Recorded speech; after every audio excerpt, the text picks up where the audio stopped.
But first, it couldn't get any simpler. All the financial advice you really need might just fit on a 4x6 index card.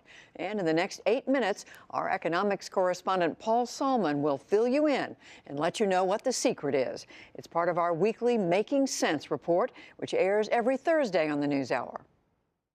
Use Fidelity's analytics to spot trends, gain insights, and figure out what you want to do next. On TV, financial advice abounds, but the best advice is ignore it. Hi, Paul, come on in. So says University of Chicago health policy professor Harold Pollack, who lives in Flossmoor, Illinois, 20 miles from campus. About personal finance, until recently, he knew squat. I sort of figured it would all work out, and I didn't have to think about it too much. And so I didn't. Until, that is, he had to, when in 2003, his mother-in-law died suddenly, leaving her disabled son in the Pollack's hands. The expenses of caring for someone who is quite disabled, are very frightening.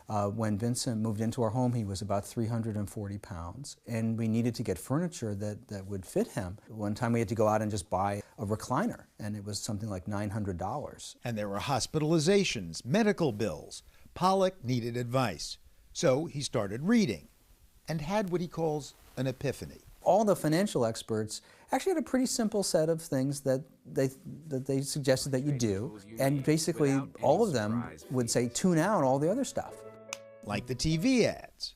So to be useful to others, Pollack started chronicling his financial education in a blog, and in 2013 interviewed financial self-help writer Helene Olin over Skype. At one point he said offhandedly, for the most part, the really good advice can fit on a 3x5 index card and is available for free in the library. This time around, Helene Olin joined virtually once again, stuck at home with the flu. People began to write to Harold and asked him to do an index card. So Pollack put 10 items on an index card, took a snapshot, and posted it online. It promptly went viral, touted on the Washington Post's Wonk blog, on websites Boing Boing and Lifehacker. And thus was born Pollack and Olin's short new book, The Index Card, A Few Simple Rules. And that just seemed much more doable to a lot of people. So what's on the card? Rule 1, strive to save 10 to 20% of your income, which means slashing your spending on what you don't much care about. If you look down here, we got some nice rust developing here. There are other things that I do spend money on. I go on vacations, I do other things. Take my wife to Bruce Springsteen. But I try to spend my money on the things that I enjoy, and I really just am apathetic about my car, so I shouldn't spend any money on it. It's blistering over here. Yeah. Though Rule 1 is easier advised than accomplished, Helene Olin acknowledges. I mean, how on earth are you supposed to save between 10 and 20% of your income if you're making $20,000 a year? And the answer is you probably won't. My position is that everybody is helped, if at all possible, to just even get a little bit of money aside. Rule 2, pay your credit card balance in full every month. Obvious. Yet less than a third of Americans follow this rule. One of the great things that you can do is try to pay cash more often for stuff. And if you must use credit cards, figure out the one that has the highest interest rate and stop using that one and pay off as much as you can on that credit card. Pay the minimum on all your other credit cards. Don't ever avoid a credit card payment. 3, max out your 401k and other tax-advantaged savings accounts. To this day, only 12% of Americans do this. When Pollack started working, he wasn't one of them. It was too much trouble, it was boring, it was something that was really far off in the future, and the stock market was like 1/10 of what it is right now. And boy, I wish I could have that back. Rule 4, never buy or sell individual stocks, because less than 1% of us have the ability to consistently outperform the market. It turns out that the individual people are not good at picking winners and losers in the stock market, and financial professionals aren't that great at picking winners and losers either. No matter what they tell you. Other people want to make friends. I'm just trying to make you some money. According to Pollack, a PBS show from the 70s and 80s bears some responsibility for our faith in stock picking.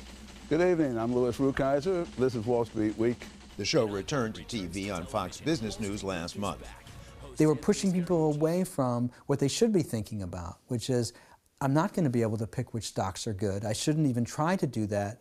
And what I really care about is what the stock market is going to be in 20 or 30 years, not what it's going to be next year.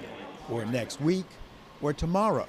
So, Rule 5, buy inexpensive, well-diversified mutual funds and exchange-traded funds.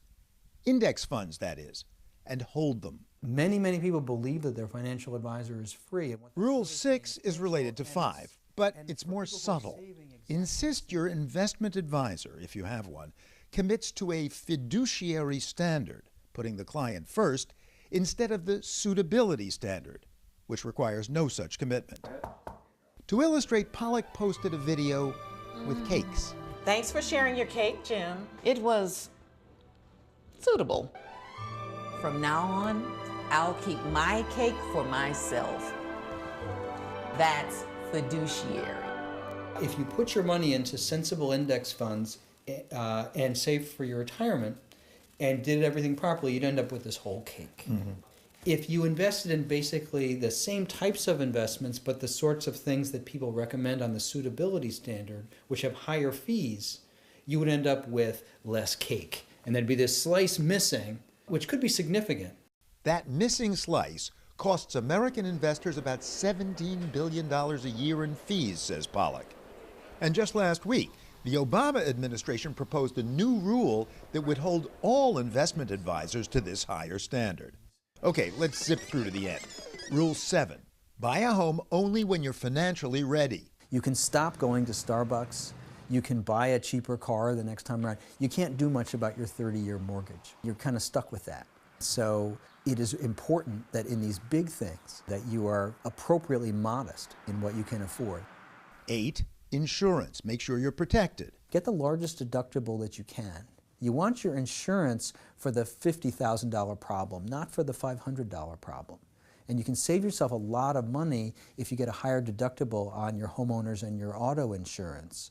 9, the most controversial on the card, do what you can to support the social safety net. To me, it's incredibly important to appreciate that we all have to protect each other against some of the risks in life that would just crush any one of us if we had to face it alone.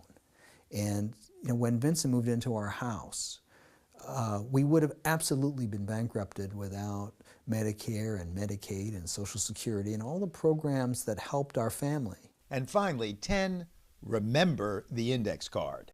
The idea is you have to be methodical and stick to this. And the advice that we give is good, but it's the execution that's really going to matter. For the PBS NewsHour, this is Paul Salman, an economics correspondent for 39 years now, here to tell you that if Harold Pollock and Helene Olin have it wrong, I've learned nothing. Very nice meeting you. Over all this time. 记得关注哦。